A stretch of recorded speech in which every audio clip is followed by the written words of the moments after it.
All right, people, welcome to One Body, episode 6. I'm Kruesi, I'm Eden. and today we're talking about iron deficiency. So we have our friend Melayna here. Melayna Whittington. You have a new Yes. last name? I'm not used That to is that. true. She just Neither got am I. married. That's so crazy. It's a really good last name, too. You sound like very posh. Easier to spell than my last name. So Melayna and I went to PA school together at Emory University. Dark times, not gonna lie, but Melayna was one of the shining lights through the dark times. Aww. So we're really excited she's here because she's super smart. And not to like totally toot our own horns, but I'm going to because Melayna and I gosh. were one of 4 of our class of what, like 50, 54, 52? 53, something like that, yeah. Students who, I don't know, we ended up with 4.0s. So Sheesh. I feel pretty proud about that. So I had to bring her Yeah. on to share her knowledge. Melayna's from Rhode Island, which I think is like a cool fact. I think I've met one other person from Rhode Island. There's not too many of us. And I Yeah. feel like when I say Rhode Island, people usually say Long Island. So Yeah. You're like, no. What is Rhode Island known for? Like, what are your top 3 favorite things about it? Oh, summer. Just everything Summer. about the summer there and coastal New England. Seafood. Oysters, clams, lobster rolls, clam chowder, all the food. Probably just beaching and boating, just the Yeah. typical nautical stuff. But I love that's what I that. love about it. I love it during half the year when it's nice. I feel like Yeah. you don't have an accent. I didn't know you were from Rhode Island. You should hear my family.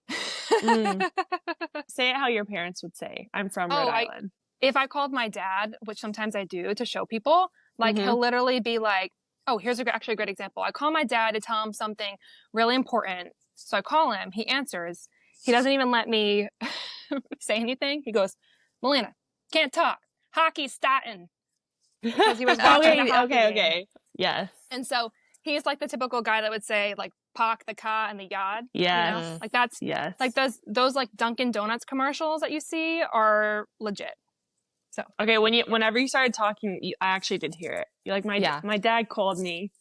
My dad called me. It's a little bit. There's a little bit. I love but for it. the most part, like, yeah, no. Does Yeah, Kruesi it's have an cute. accent? Did you notice like when you first met her? You were like, oh, she's from the South. No, but you both have some words that you say in the same exact way, and I'll have to think of it throughout this Okay. podcast. Yeah, like please what do. words they are that you like. It'll come to me that you like kind of draw out a little bit. All right, so Melayna, you just got married and your wedding looked insane. I want to know what was like if you had to pick one very specific moment from your wedding weekend that just blew you away and made you so happy, what was it? Ooh, good question. One thing that blew me away. Yeah, one the whole moment. weekend. Oh, No, gosh. you cannot say that. Wrong. One Try again. The whole specific thing. moment. Talking about my dad again. My dad crying because I've never seen him cry ever. Wow, that was And- the first time. Yeah, and he's not a very emotional person. He's just like a manly man, and so to see him be so emotional and then cry when he saw me, that was just never would have guessed that would have happened. So that was really special. Did you do a first look with him? Is that when it was? Yeah. That's really sweet. Yeah. Did That's so you sweet. and Grant do a first look? Yeah. Or did you? Okay. Aw. Mm-hmm. I bet Grant was crying for sure. Yeah, and then tears streaming And you down were. Grant's face too. I actually wasn't, I don't think, at that point. You were probably laughing. I was like, oh my Knowing you. God. I was like, oh my You're God. like, you're crying. So you're so emotional. Wow, Yeah. it looked amazing. You were beautiful, as always. And then you guys went on some insane honeymoon. Where all did you go? We went to Australia for like 16 days and we went all over Australia, north, middle, south, and it was amazing. It was a little bit of relaxation, a little bit of adventure.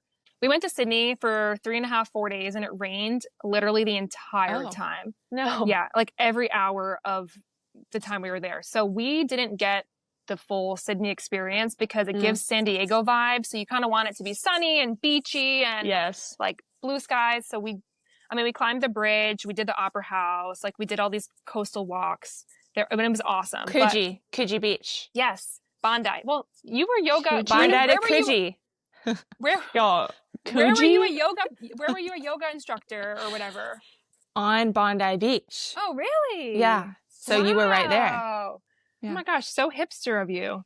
Okay, Melayna, since you just went on your honeymoon, we have to know from you and then all of us, what is one funny story from your honeymoon? We went to the Whitsunday Islands in the northeast coast, stayed at this really nice hotel. We were having breakfast, and they have Vegemite packets at the buffet. And Vegemite's this like Australian spread. It's like this brownish little, looks like a peanut butter packet. And you see it everywhere. And the Australians eat it on toast and spread it on things. And so I was like, oh, I have to try this. And I try everything normally, and I like everything normally. So I was sitting down for breakfast, and I spread it on my toast, and I was like, Grant, I'm going to try this. And I tasted it, and I literally like, I don't even know how to describe what happened. I was like, I'm instantly spitting it out. Like, yeah, like stuffing napkins in my mouth, kind of like gagging on this table, scraping my tongue. Like, it tasted like what I could describe was like something that belonged on a car tire. Like, it tastes like something in a motor shop, like motor oil. Ew, what? Yeah. My dog is gagging while you're saying this. I don't know if you can hear him in the background. No. He's literally gagging. And then what makes it worse is this Australian man, right after I'm finished my like tongue scraping, he like leans over. He's like, I saw how much Vegemite you put on that bread. He was like, he's like, you really went in. He was like, I was going to warn you, but you guys are having too much fun. So I decided not to. Oh my gosh. And I was like, so he was like cringing watching me, because apparently what he said was, Vegemite is supposed to be like wasabi. It's supposed to be like a compliment. It's not supposed to be like peanut butter, where it's like the main event. Right. So I messed up, and he watched, and yeah. But what does it taste like? Like, I'm having a hard time like remembering the taste of like motor part, like you described. Like, what's something like else? The air of a motor shop, like literally, like what? Literally, it tastes like burnt rubber, gasoline, motor oil, Wow, grease, okay. like WD-40 would taste like a chemical. Hopefully we have no Aussies listening. Yeah, really bad. We typically like everything, so it's one of like the 5 things on my list of food I don't like. At least you know, you tried it. Yeah, I had a similar reaction when I tried it. On our honeymoon, we went to the DR in an all-inclusive, and we got there, we went immediately and like put our stuff down, and then we went to get a drink at the bar, and Ethan got like a mojito with ice. And then that night we go back into our room, and our room was basically like one big studio room. There wasn't really a separation when you go to the bathroom. It was just this glass wall. Toilet's right behind there. There's no real privacy. Ethan's pretty private. So it's our first night of our honeymoon. I'm like, getting all nice and like dressed up. I'm like thinking we're going to have a good first night. And then Ethan's like, gosh, my stomach doesn't feel too good. And then pretty much within like a couple minutes, he was in the bathroom, like not okay because he had ice and he got some bacteria and it was all night and there was no privacy. I felt so bad. So it went from us being like our first night so sexy to like no privacy, him just trying to get it all out. It was rough. 2 really becoming one. Yeah. I was like, we can't hide anymore. That's true marriage. That was the first night? Was he sick like the whole week? No, he was pretty much fine after the next day. He was fine. That's tough. That's so bad. We had so many funny experiences. Richmond did not pack nice clothes for our honeymoon. Neither of us knew that was like at a resort you maybe need to dress up, or that there would be a dress code. You needed pants or something? You needed pants and closed-toed shoes for dinner. To go eat anywhere at dinner. He didn't have either of those things, and a collar, like a button-up shirt. He had his shirt from the rehearsal dinner crumpled at the bottom of his bag. So he had one collared shirt. Probably smelled so good. Smelled, yes, crusty and ready to go. He had no pants. So we bought these like linen, flowy, like beachy pants, not his style. And then the only shoes, he's a size 15. The only shoes they had were a size 13, like Toms. So he literally would like smash the bottom of the shoe and then wear black socks. So it like kind of blended in. So he had like Toms or shoes that didn't fit, these like white linen pants, and then this like old, clearly dirty collared shirt. And that's what we wore every single night. Like he wore that every night. So like, I swear people knew us and they're like, get these people out of this nice resort. Like they don't belong.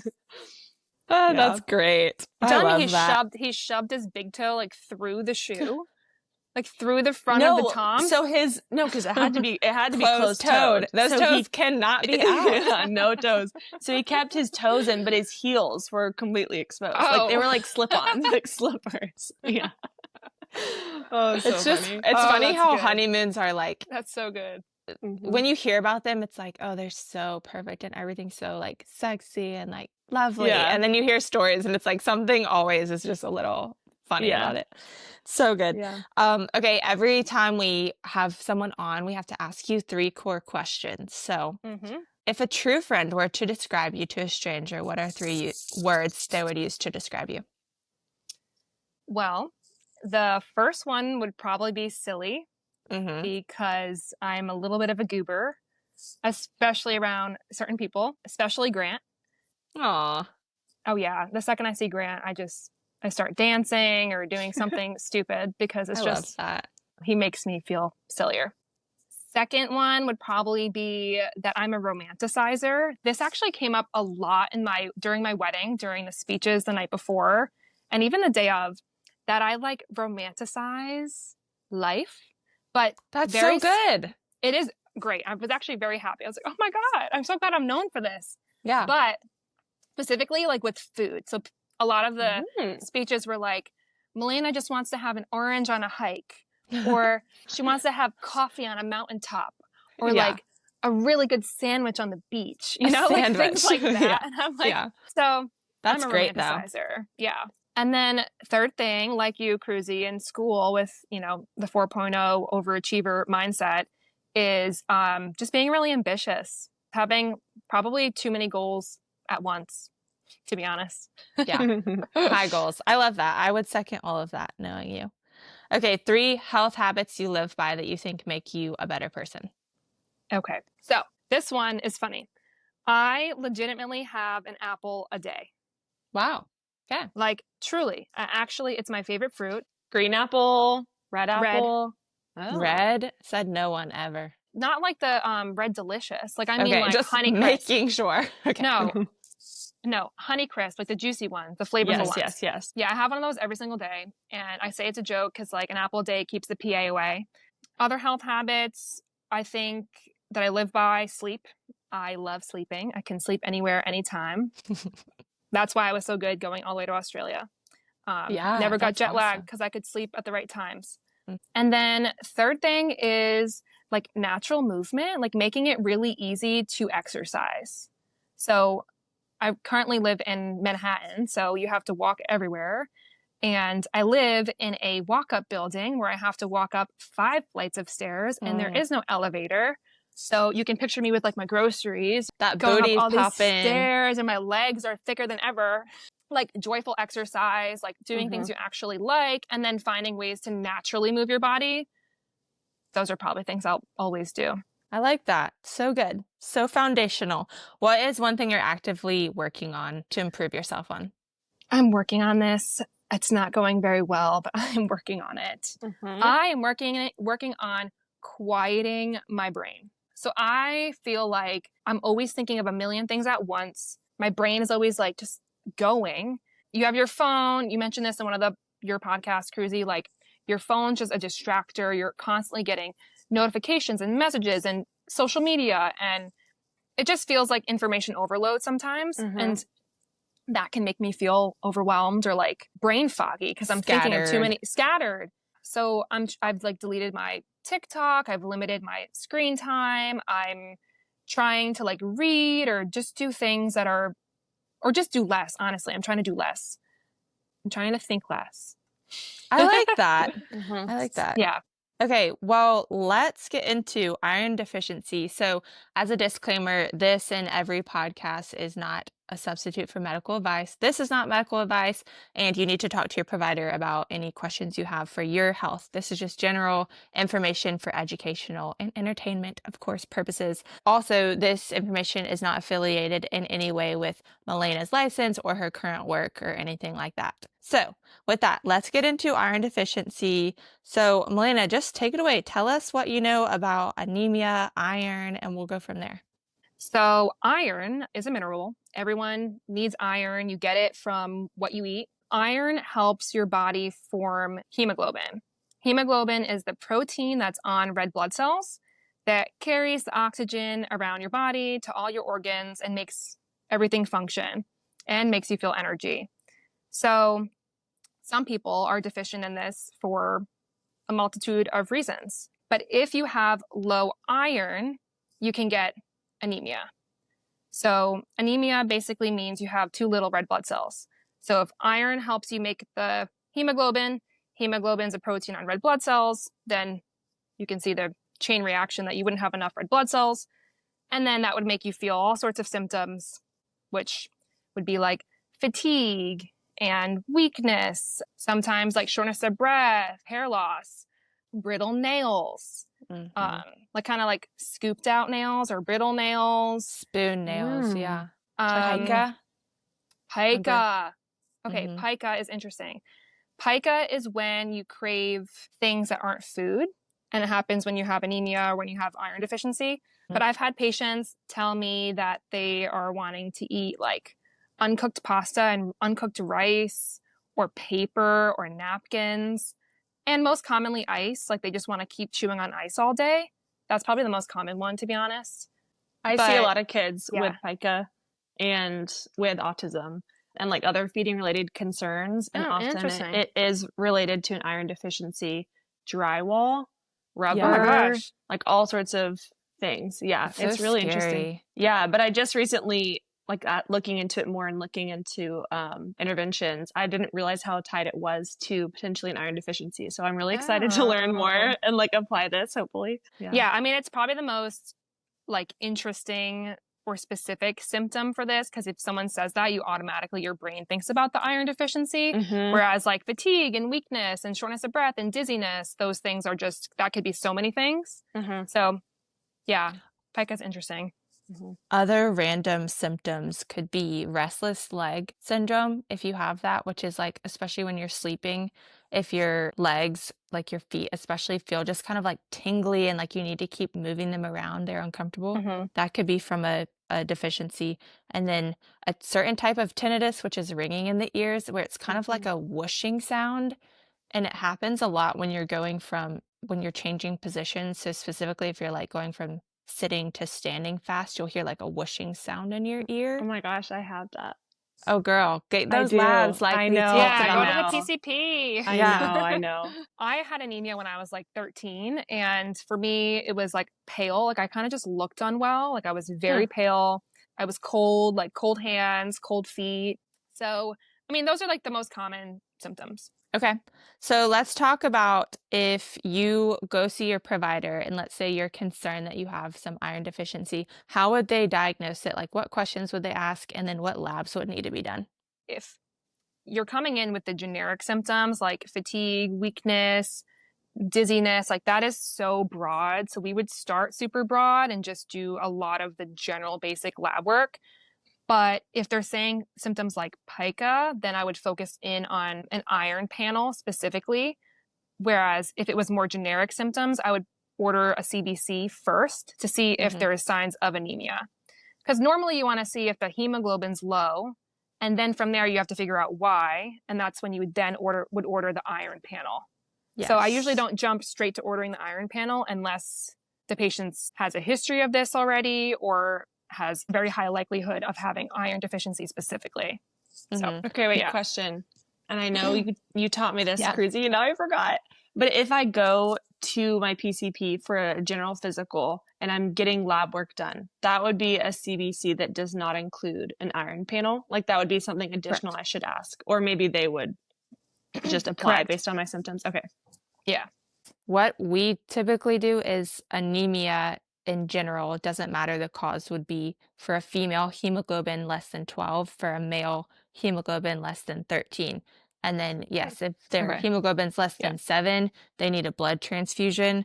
Or in some patients with active coronary, like heart issues, if it's less than 8, they need a blood transfusion. So those are like the typical hard cutoffs. So then let's say this patient gets their CBC back, which is their complete blood count. They have anemia, and then you run an iron panel on them. What would those show you? Like, would they be low? What are the cutoffs you're using? Normally, I would order an iron panel that includes 3 things I would look at, which is serum iron, which is just the amount of iron in your blood, ferritin, which is the storage of the iron, and then total iron binding capacity, which is basically saying how much availability is there for iron to bind in the blood. So what it would look like if it was iron deficiency, the serum iron would be low. The ferritin would also be low because that's the storage. So the storage of iron would just be low. And then the total iron binding capacity would be high because there's tons of availability for iron to bind because there isn't a lot of it. So those 3 things would be, for me, like a slam dunk.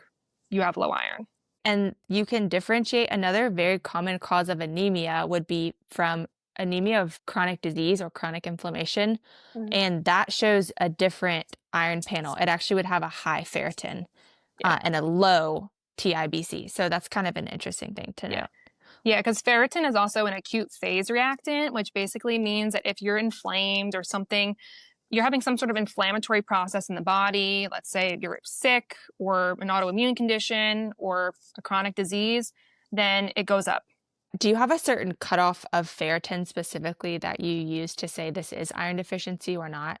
You go based on what the lab, whatever the lab range is, and if it's lower than that. I was looking into this because I think it's interesting. Typically, the lab panel will say less than 30, sometimes even less than 20, but less than 30 is a typical cutoff of like a low ferritin, meaning more likely iron deficiency anemia. But for some people, less than 50, you'll have symptoms. So you have to get the ferritin above 50 for them to be asymptomatic with like fatigue. And then I was reading for some patients, if you have restless leg syndrome from iron deficiency, you need your ferritin over 75. And if you have bad alopecia, for like hair loss from it, you would want it actually at 100. So, oh my gosh, interesting cutoffs. Like if you're having symptoms of iron deficiency, even if your ferritin's on the low end of normal, you might need to still supplement. So I thought that was kind of interesting. Talk about some of the causes specifically, because that would help us know what questions they might be asking, like to figure out the cause. So tell us what can cause it. So in my practice, the biggest one I see by far is women, young women usually, that have heavy, heavy, heavy periods. Like that's like the number one cause I see. So that's my next question. Like if they're saying they have fatigue and all these things or pica, I ask them, okay, tell me about your periods. Menorrhagia, I don't know how to pronounce it, is the medical term for basically heavy periods. And what I would ask a patient is, how many pads or tampons do you use in a typical day? And if they tell me, oh, I soak through pads or tampons, I have to get the Super Plus. They tell me I have to change a pad or tampon every hour on the hour, or like more than 6 in a day, then that's a lot. And then I follow up with, how many days does your period last for? Because, you know, if they're having normal bleeding, like not more excessive pads and tampons a day, but they're bleeding more than 7 days every month, that could be a cause of iron deficiency. And then third, a lot of my patients have irregular periods, and sometimes they'll get 2 periods in a month.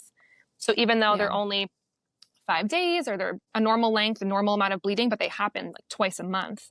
So that by far is the number one cause. Because you're just losing so much blood, and if you're not supplementing, you cannot replenish that with food, especially all these girls out eating like little rabbits.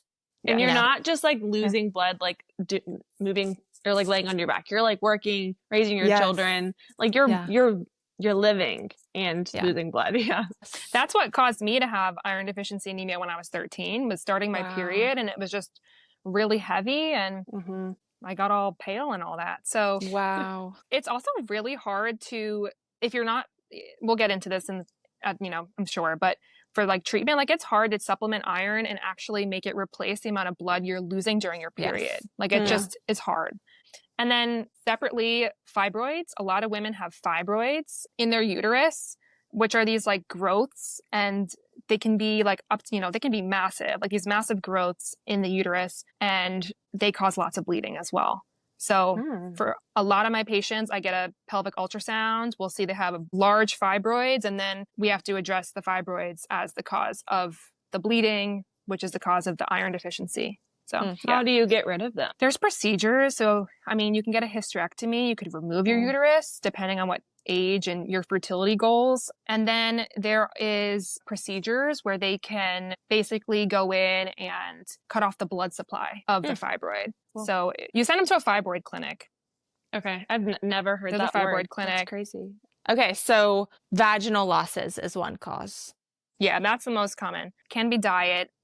If you're not eating enough like red meat, if you're vegetarian, if you're vegan, or if you're just eating like a low protein diet. And third is bariatric surgery. So gastric sleeves and Roux-en-Y gastric bypass, like you are changing the stomach and the intestinal structure. Therefore, you're changing the absorption of micronutrients and minerals. So a lot of my patients have low iron for that too, from that reason.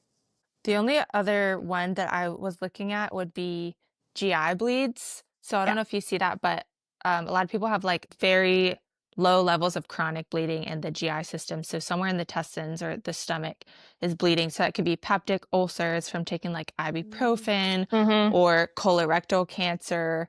Also, celiac can cause poor absorption. And then pregnancy, because in pregnancy, especially towards the end of the third trimester, your iron needs are double the amount of a non-pregnant female. You have to be supplementing. So if you're not, you'll probably be iron deficient. The GI causes are huge. I always think about colorectal cancer in patients that are above 45. So if you're not up to date on your screening colonoscopy and I see you have iron deficiency anemia, like I am referring you to GI for a colonoscopy or an endoscopy because you guys did a podcast on GERD. There's a lot of people with reflux who could have a gastric ulcer or a duodenal ulcer. So gastritis can cause bleeding. So how would you identify GI bleeding yourself? Would it be like blood in your poop? Or would you know? Okay. You might not know because sometimes it can be a tiny, tiny, tiny amount, like slow but every bleed day. forever, for a long time. So if it's a lot of blood, if it's coming from the upper GI system, it may cause melayna, which is where your poop is black and tarry and sticky and hard to wipe off. If it's in the lower GI system, or especially closer to like the rectum, it can cause bright red blood in the poop when you wipe. Okay. Or it's called coffee ground emesis, where like if you're having a massive GI bleed in the stomach and you vomit it up, it'll look like coffee grounds. But again, that would be if it's like so severe, like you need to go to the ER. Not something that would be like normally walking into a primary care clinic. So I used to get nosebleeds all the time. That's like, another good. And I was losing a lot of blood, and oftentimes I'll have a nosebleed while I'm on my period. I don't know if there's any physiologic correlation between the two, but I remember thinking like as a teenager, being like, I am losing a lot of blood like from all areas, and I just wonder, like I'm still pale, but I was extra pale back then, and definitely tired. Maybe. Maybe you had it. That's sad. That's another good thing to remember if you have like a lot of nosebleeds. I feel like you'd have to have like a lot, but like that would be like there was pretty significant. It was a lot of blood. Okay, so let's talk about the management. How do you typically help a patient when they've been diagnosed with iron deficiency?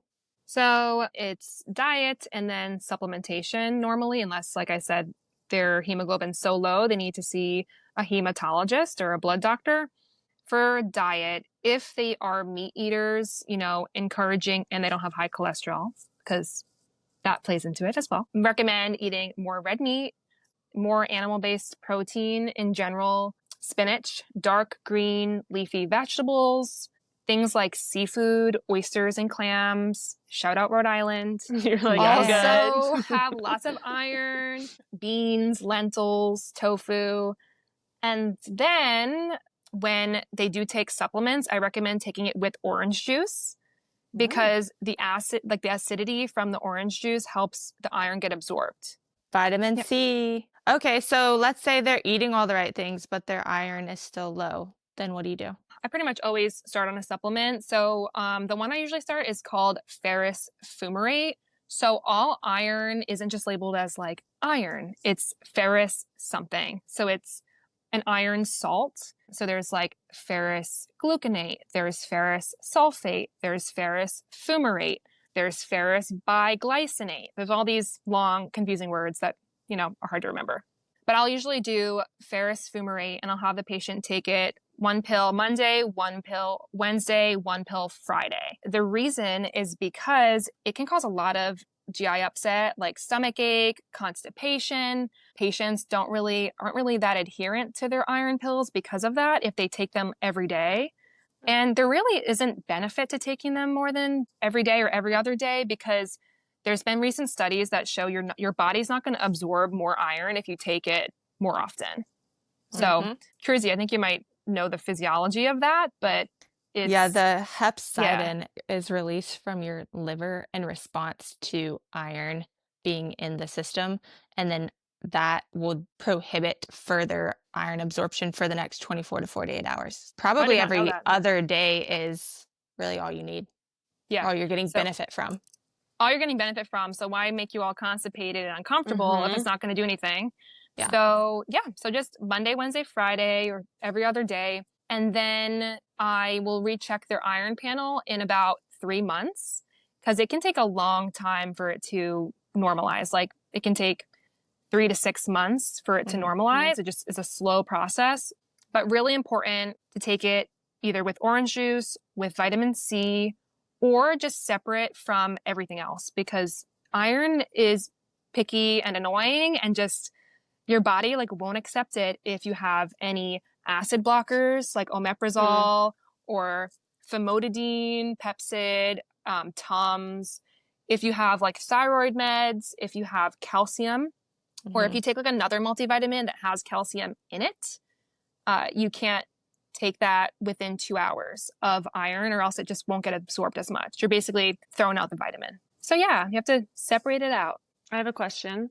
You mentioned it can take a good bit for everything to stabilize, meaning all your iron levels and everything to become maybe more normal. Does that mean maybe you would need some supplements to get back to that point and then you wouldn't need supplements moving forward? Or do you always have to take them? It depends if you address the root cause of the problem.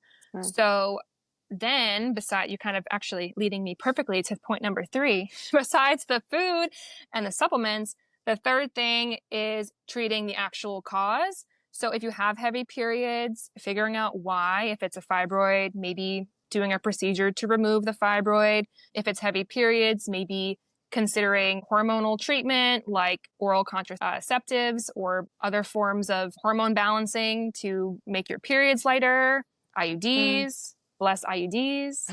Love my IUD. Or, if it's a GI problem, seeing GI, if it's diet, trying to change that more long term. But I will say most of the people I see are on it for years, are taking iron for years. And iron, if you get below a certain point, it takes a lot more to get up. So it's kind of like you don't want to keep dipping down below. So you may as well maintain by just taking supplements. A few things I thought were interesting about supplementing with iron is there's 2 different types. There's non-heme, which is plant-based, and you can only absorb 2 to 20% of that, which is kind of crazy. But that would be anything that's the ferrous. So it'd be what all the ones Melayna was mentioning. The one that I like is ferrous bisglycinate because it causes less of the GI symptoms. And then there's also, if you get ferrous bisglycinate, you can get it in a chelated form, which means it's binded to another amino acid, normally I think glycine, and that neutralizes the charge on it, and then it can get past the intestinal lining and into the cells a little bit easier. of the blood. So that's kind of interesting. So Thorn has one called Ferrosorb, and it also has B vitamins and vitamin C. So it helps with the absorption. Thorn is a great lab company, in my opinion. It's third-party tested. There's no toxic like fillers, additives, allergens, and it's made in the US. It's actually made in Summerville, South Carolina, where my husband is from. So I love that. So that's non-heme. That's typically like the most common on the shelves, cheapest, easiest to get. And then there's heme iron, which is from animal based. So that's like the actual iron from animal organs and things put into pill form. The absorption of that is higher. It's 15 to 35%. So there's some, they're kind of like out there brands. There's one called Three Arrows. There's one called Kodiak and Australian Nutrition. And then Paleo Valley has one, but it's like beef, liver, and spleen encapsulated because the spleen especially and also the liver has a ton of stored iron. So that's good if you need like a lot of it. And then IV iron, have you ever had to prescribe that, Melayna? I've never prescribed it, but like I've sent to hematology who do iron infusions. Yeah, I have clients that get recurrent IV iron infusions. Yeah. So if it's really low or you're not responding to oral iron or you're very symptomatic, or if you have certain conditions like irritable bowel disease, chronic kidney disease, if you have a gastric surgery, then you would need IV. Since I was just pregnant, I realized, so like I said, in the third trimester of pregnancy, you need twice as much iron as a non-pregnant female. A lot of the prenatals only have about 18 milligrams of elemental iron in them. You really need about 30. So you should get your labs checked. And if you do need more iron, you would have to take an iron supplement on top of it.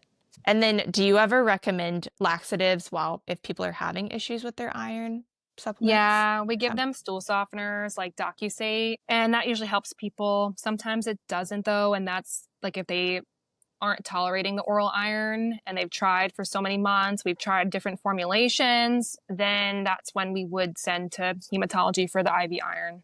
Okay. Yeah. Cool. What else, Melayna? Any other interesting tidbits? No, but one that I often forget about, and I don't know how helpful this would actually be in real life, is cooking with cast iron.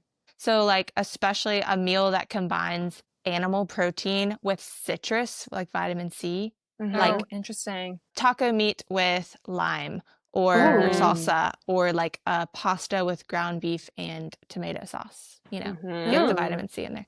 That would be really helpful. Can you have too much iron? Would that cause any concerns? Yes. I have seen that a couple times where people take too much iron supplements, and then we have to, tell them to stop taking it for some time. There's also a medical condition that you can have called hemochromatosis, where you naturally, genetically have too much iron. But yes, you can take too much iron for sure. Yeah. Eden, any other questions? No, you guys are so smart. I just learned so much. And I think it's helpful to learn because maybe it is something you'll have to take for an extended period of time, but it sounds sort of similar to GERD, where it feels really overwhelming and just kind of hopeless to when you have all these symptoms, you're not sure where to start. But it seems like in some cases, there's a pretty easy or simple, straightforward intervention, whether that's diet or supplements. So I feel encouraged by this. And I think if you're just feeling tired and like not yourself every day, Kruesi, I know you felt that during pregnancy and postpartum and all the things, like it does weigh on you. So I think it's worth, I'm talking to myself here, but I think it's worth like checking, especially if you're a woman. Like, why wouldn't you want to feel your best and have your body at its kind of optimal level of functioning? Yeah. So, and it's so common. It really is so common. So Eden, go to your PCP. Yeah, we're talking to you, Eden. No, I actually just got my labs checked. I did the function lab panel and I'm still iron deficient. Really? Yes, I had postpartum hemorrhage delayed after I gave birth at 6 weeks, and I was very anemic from that. And I've been taking iron now for a year, basically 11 months. And I'm still a little low. So I'm realizing I was taking the non-heme form and also not paying attention to when I was taking it. I wasn't taking it with vitamin C. So I think I need to upgrade my supplement and take what we learned in this episode and apply it and then recheck in a few months.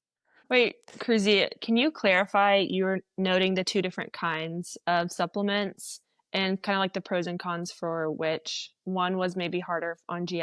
Oh, I was going to also ask a secondary question to that is I didn't even know about these spleen liver pills, like the heme version. So I'm just wondering if you looked up how much more expensive they are or like harder to find. Because I'm pretty sure are they like only online or something and more expensive? Okay. Yes. Yeah. They're harder to find and they're more expensive. You can buy from, I wish I could remember the brand. There's some like beef brands of food that come with ground up heart, liver, and spleen in it. Oh, sounds lovely. But that's like the OG source of iron. That's like feels almost cannibalistic a little bit. But then so the heme version is directly from the animal iron. You can absorb more of those and it's less side hurtful on effects. GI. Okay. Yeah.